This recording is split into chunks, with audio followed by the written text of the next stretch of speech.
Thanks, Dr. Abla. Now let's open the floor for discussions. Would you like to moderate this discussion? Again, myself? Okay. Okay, please. I would like that you introduce yourself and your organization or company.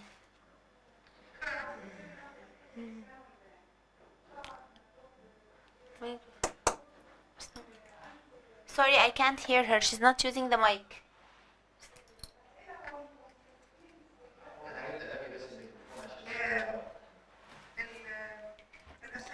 The questions you are targeting women, like you're saying, what are their education and their age group?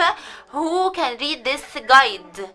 The second observation is if I opened one of the activities that you have suggested, that I can see many women can make it, like the nursery. Maybe because I am an engineer, I found that the points it's written as easy points. A paper like an acknowledgement that the headquarters be valid as a nursery. It looks like a point, but this paper is very difficult, very, very, very difficult. That's why I'm asking if I'm making them 10 points to have the different documents required.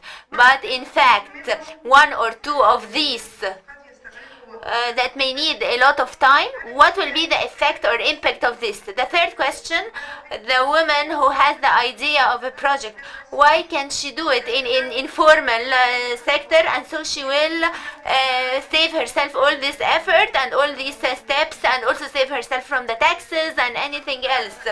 And another observation, of course we are thanking that graphic man, but the woman, this drone design, which is repeated all through the guide, this is a Japanese or Chinese woman, or it's like a design on the internet, so she is not representing the Egyptian woman, whether her form or her clothes, and this shows that this is an imported guide. But we don't look similar to this woman. Maybe because I am dark, for example, I'm not similar to this woman. And so I want to break this hindrance of feeling that this is not my guide, to be feeling relieved with the guide, that those people look similar to me. Of course, it's a big effort to compile this, but thank you so much. Of course, your points are valid, but I think that the guide is just the problem is with the definition, because a lot of people forget, and after reading the guide they go through the informal part. But this is the problem of the Egyptian country. But at least today, in the beginning, there is a definition of what we want.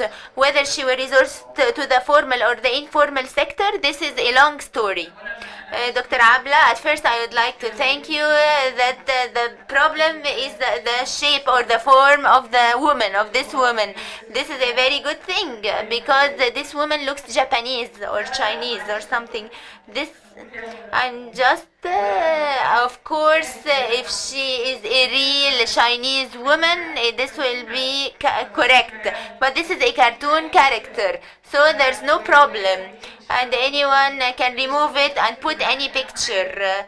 The most important thing is the content. What about the level of education? If you open the first page, you will find the questions directed to whom. If you want to make a project and the different questions, it is written in very simple language, so any level of education could be comprehended. If someone couldn't read or write, she can go to the headquarters, for example, of the National Council for Women, and anyone will explain to her what's written in the guide. So we are dealing with all the levels. And as to the validity of the headquarters, it's taking a lot of time. Of course, it's very difficult that anything you can imagine, you will find it. I call on you that any problems that have to do with the nursery, you can send these problems and we can add this to the website. So the experience of the nursery, we can add to it.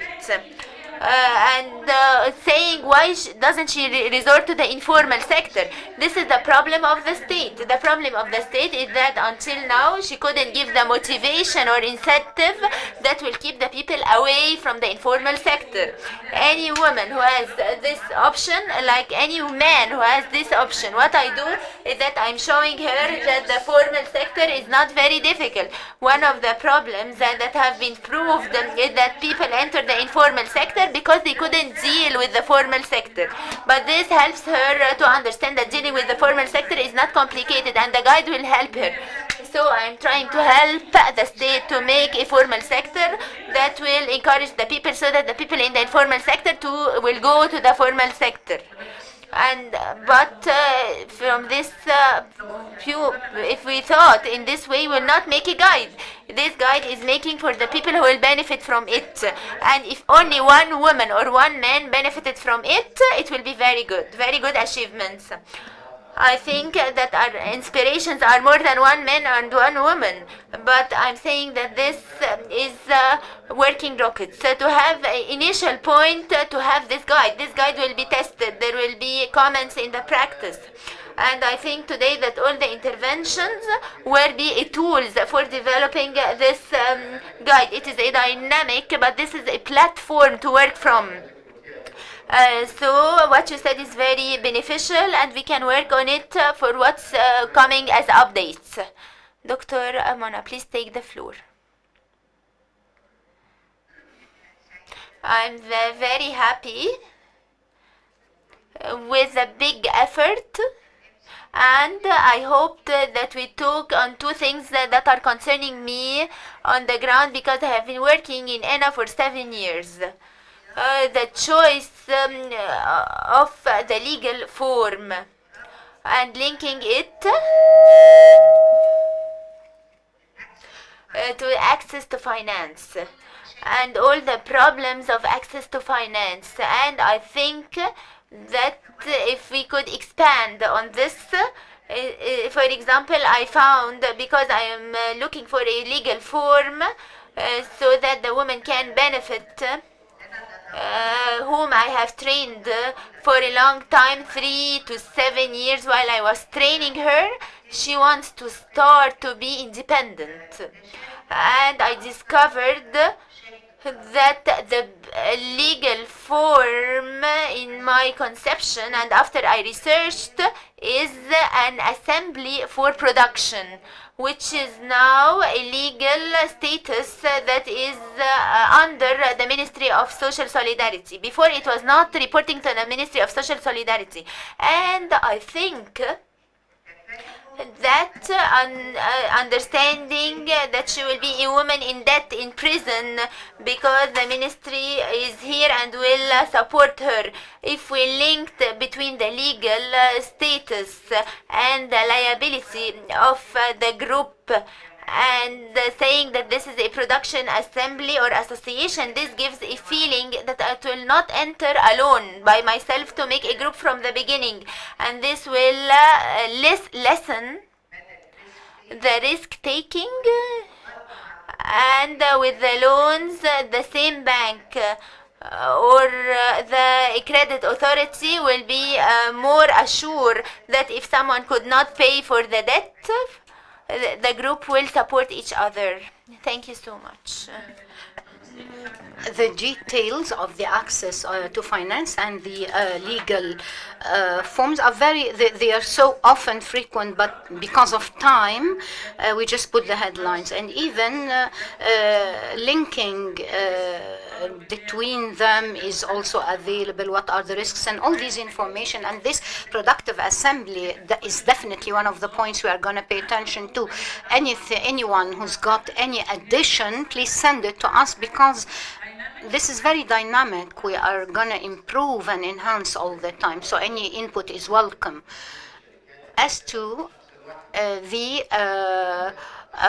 one-person company or one-owner company, this gives, of course, a lot of protection if all the joint ventures privileges would be applied to the one person or one owner company. I think that all these are privileges, and this is the new part of the law. That this we consider a sort of cultural leap, definitely because of the creation of incentives. I think if this is passed in Parliament, this will be very good and an excellent point, whether to women or men or formal or informal. The project of the law is very important.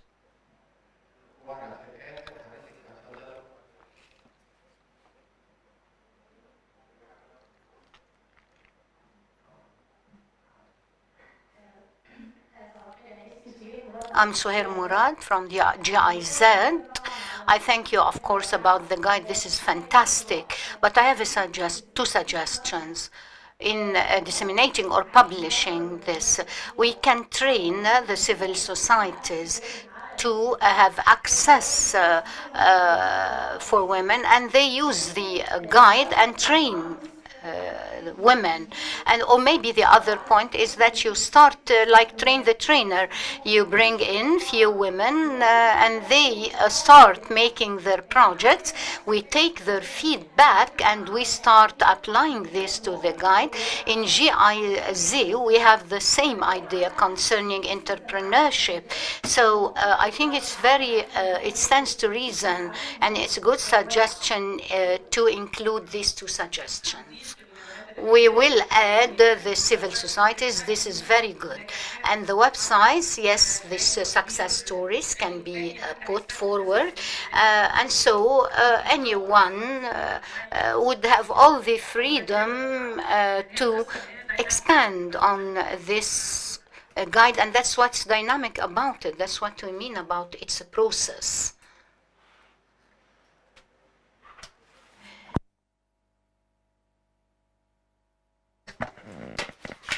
I'm from Nahdat al-Mahrusa Society. I just wanted to see the draft of the manual, so I studied this draft.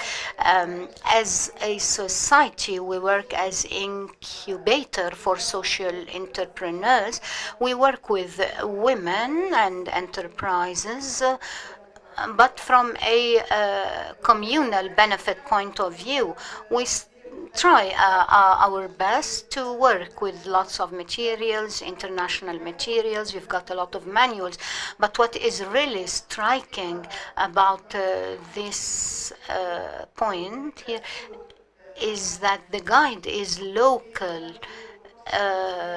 You've explained the governmental entities, the logistics and everything, the licensing, the legal framework.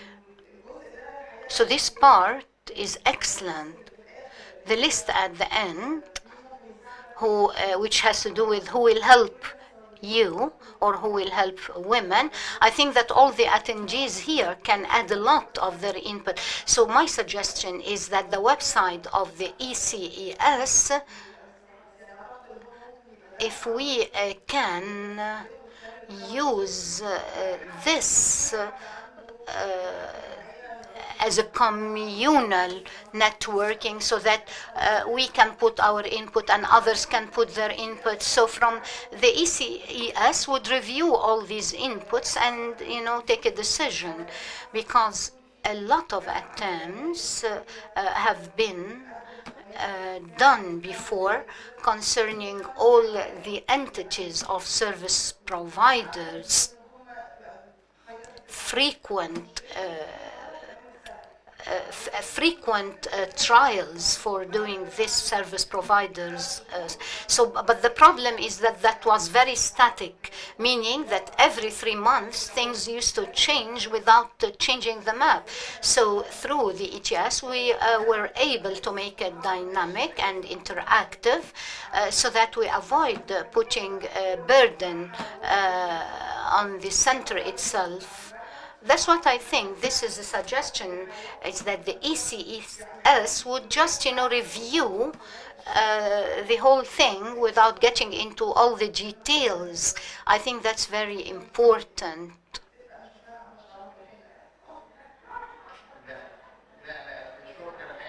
A very good idea. This is a very good idea. And I think that the platform allowed for a lot of interaction, and that's why it's platform work in progress. This is only the start. Thanks a lot for your input. Where are we here? Standing? You choose. Okay. Hi, good morning. My name is Leonie Munk. I work for GIZ as well in the promotion of small and medium enterprise project. And so firstly, congratulations on developing a tool that's clearly really important for bringing forward more female founders. I'm wondering background story is that the Global Entrepreneurship Monitor last year found that the discontinuity rate amongst female entrepreneurs is a lot higher than for male entrepreneurs in Egypt. And I'm wondering if in your research you came across for what the reasons for that might be, and how the guide could be used for addressing these challenges for existing entrepreneurs. So which elements of the guide concrete might be particularly... Sorry, I think you might hear this in my microphone. So basically, I'm wondering which elements of the guide could be used for existing female entrepreneurs, and also you already mentioned that it's so important to always follow up on our existing efforts and the programs that we have. So if there's also anything any concrete ideas you already have, what's leading on, what we could be doing for existing female entrepreneurs already.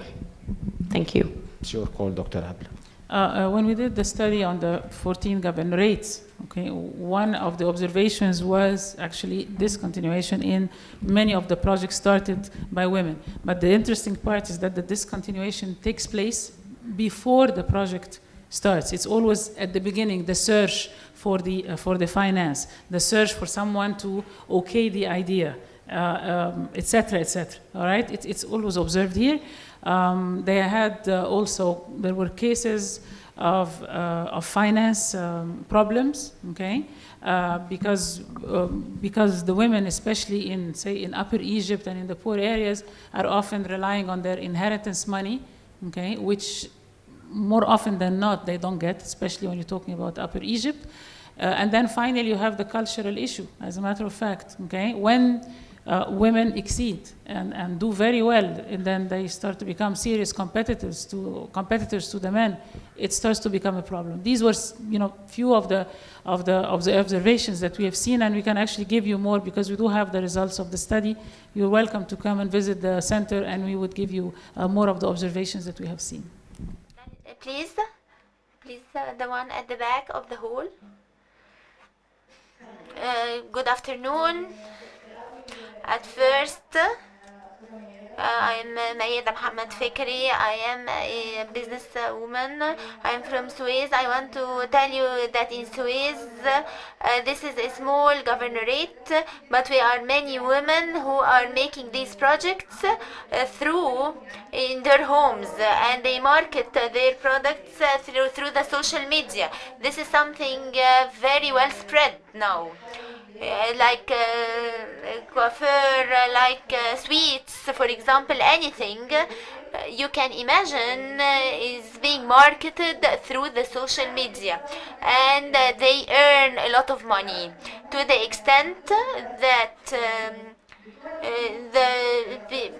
the housewives who are working at homes making sweets, for example, or anything, they make profits more than the stores, because they know how to market their products, whatever it is, and the quality is better and the price is lower, and so the profits are big.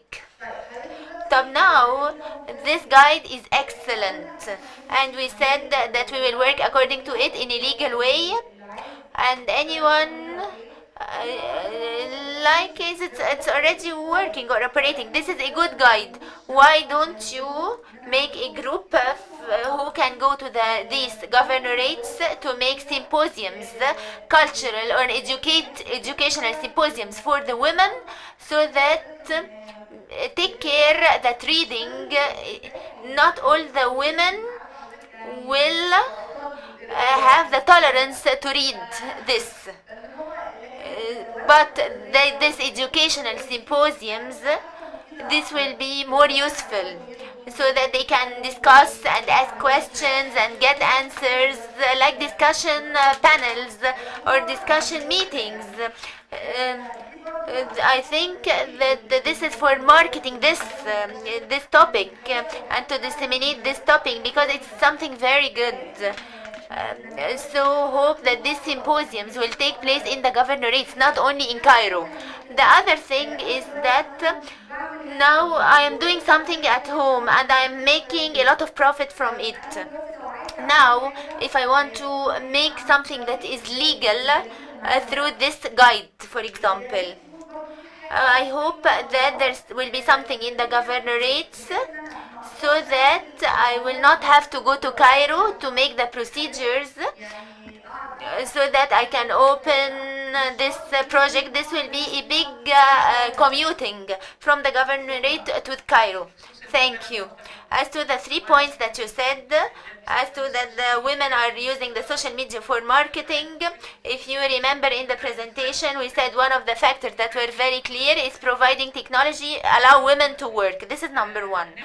Number two is the idea that if you are using the manual, you have to go to Cairo. No, we will publish it through the National Council for Women and through the authorities for the SMEs, and these are in all villages, and the local community and NGOs, these have access to the manual. Making some educational symposium, this is not the role of the center. The center is for research. And our role is not to make this kind of education. The National Council for Women will make this on مشروعك. These are the people who can organize the symposiums. But those who made the center recently in something that is in a different way, we made a symposium in Alexandria and Asyut for all the youth, not only the women. We got them the ecosystem, working with the entrepreneurs and the small projects. We got the central bank, commercial banks, and the authority, and iScore, مشروعك, and other experts. And we talked with the youth, and we made it a part of the effort of promoting the entrepreneurship. So this is the part that we can do. But to make some cultural or educational symposiums at the level of the governorate, I think that this is the role of the National Council for Women and مشروعك. I will add something that the branches of the council in all the governorates, there will be a pioneering unit, and of course the manual will have a training on this, and there will be a full program that we can publish on the Facebook very soon. And you should commit to communication and being available in the branches. Please. Good afternoon. I am Hanin Shaheen from علشانك يا بلدي Association. I had a question. Will there be something to measure the impact of this manual after publishing it? Whether at the National Council for Women or the NGOs that will use it, as an NGO, for example, if I wanted to use this manual, will I be required to let you know what is the impact on the targeted group of the women that I am using for this manual? And whether if you will have the ability to get the statistics on which this manual is based, so that we can use it afterwards, or that we have an impact from our work in the field of working with the women, with the different groups and different governorates. Will this work be integrated? Will we work together or what? As His Excellency the Ambassador promised, he put millions of dollars million of dollars after 1 year.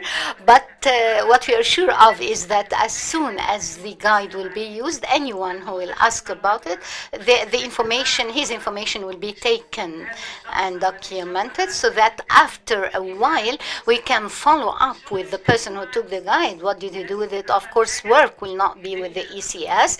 This is a gift presented from ECS to Egypt, but this is an orientation and an approach. We really try our best to support social justice and economic progress. So once you use it, then you are in cooperation practically with all other entities. Good morning. Samia Arshela from the ILO. Speaking about appropriate or decent job for women section.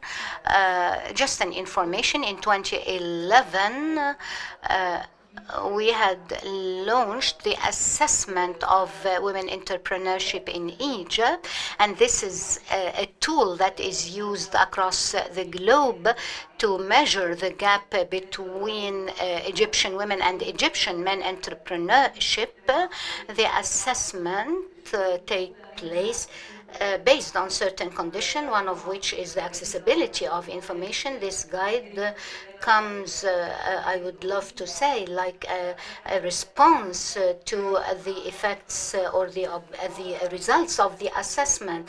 So I think this is, your guide is an excellent response to the assessment that has been done in the past. Of course, our guide is there, on the website, Arabic and English. Madam Suhair, please.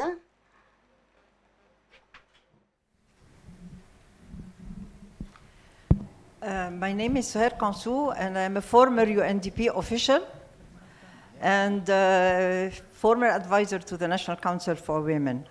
I congratulate Dr. Abla and all the team for an excellent product, which bridges the gap that has always existed between research and practice. I have some observation about the product. You are intending to have it on the website, so it means it's going to be available at all time and dynamic. But for the book to be dynamic, I believe, or the printout, I believe it should be dated because procedures change. And we at UNDP used to have a lot of handbooks and guidelines and so on. So we used to have the spiraled book, so that when you change a page or something, so it's Amendment 1, Amendment 2, Amendment 3, so you don't have to change the whole book. Plus, you don't need to make all these colors, all the pages. There are some pages where colors are codes, it's okay, but there are others you can put black and white so that it takes a bit of the cost. So these are just some observations. And so that should be issue number 1. In my opinion. Thank you. We have no intention to reprint this guide again, because our main objective, and with the technological advance, I won't print something that is already on the website, but you have all the right to put the dating and the amendments. Of course, you have all the right, but we are not going to reprint this. This is only the first costly print, but any entity asking for this print, they are going to pay because the center is non-profit. So but website will have the dynamic print. Other questions? Good afternoon, I am Lucia Oliveira from Action Against Hunger, also a stakeholder and actor from the civil society, as many colleagues here, and I would like to congratulate ECES and the Canadian Corporation and all the support I've been doing in this research.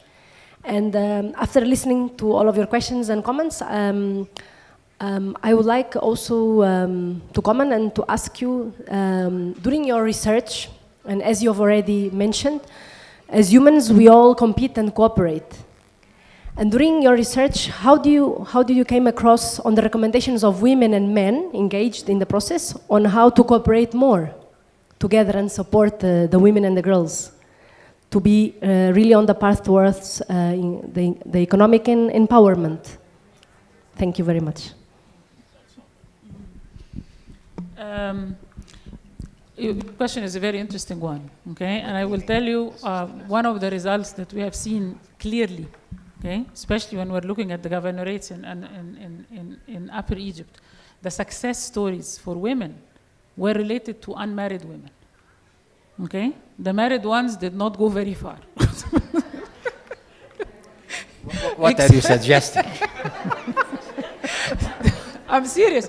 The real success stories were associated with unmarried women. Okay, the ones who were married, okay, introduced different kinds of activities, you know, in addition to their work at home. So I think the answer to your question is, if you want more cooperation, if you want more women empowerment, you have to educate men, okay, to do this type of Does it apply to men, to unmarried men, Bardo? No. No, seriously, okay? And by the way, this is not only my opinion. Ahmed Al-Alfi, who's one of the key players, very well known in entrepreneurship, he said the biggest, and the problem is not in the women, the problem is in the men, as a matter of fact, okay? They need to support. And here I have to tell you something that's also relevant. I was a member of the group of 50 which wrote the Constitution, okay? And I remember very well that when we were writing, the 2 articles related to women took a very, very long time for discussion. Very long time. And the long time was during the time when we were talking about the representation in the parliament. So our argument was, we are half the society, so we should be half the parliament. And then the guys, looked like they said, no way. I mean, you guys must be joking. And we kept on playing around the 2 or 3 words in Arabic, okay? To make sure that at no point in time does anyone read it as half the parliament, okay? It was serious. And the interesting part is that the objection to not giving a big percentage to women, okay, which we ended up pushing for, by the way, at the end, anyways, 5 out of 50, 5 women out of 50 out of the guys. The ones who were opposing and the ones who were resisting were not the religious people. It was not Al-Azhar, it was not the church, and it was not the Salafis. It was the liberals, okay, who were actually sitting all the time and saying, we're very open-minded. They are the ones who resisted madly. Okay, those changes. I don't know. Competition, fear of competition, I don't know. But I'm telling you, this is something I know. It's a fact.